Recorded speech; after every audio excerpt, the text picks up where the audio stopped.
Great song, No Milk Today. No Milk Today was written by Graham Gouldman, who was in a band in Manchester called the Mockingbirds, and we got to look at his songs first because he was a friend of our band's, and we did a few of his songs. We did Bus Stop, and we had a big top 10 in America, Listen People, For Your Love. We did Bus Stop and For Your Love before the other people who did them properly and had hits with them.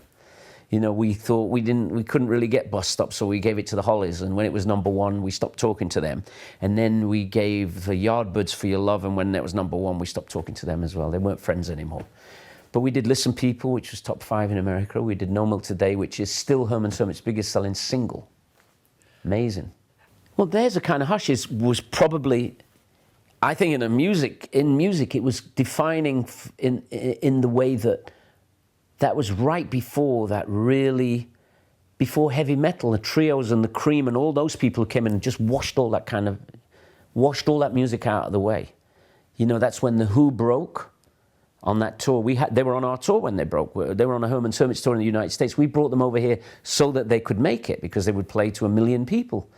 You know, we did big tours, so the label would get interested. And it was the end of that 60s happy, cheeky, chappy English Tommy Steele times 5,000.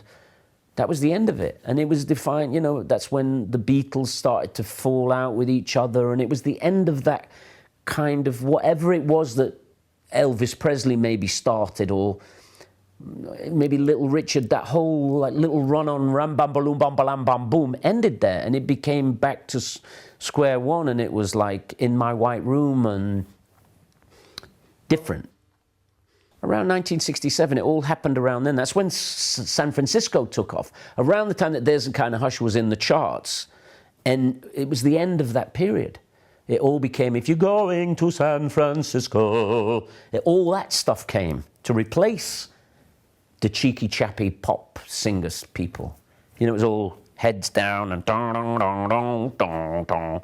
And there'd been none of that before. The closest was The Who, and they hadn't recorded them yet.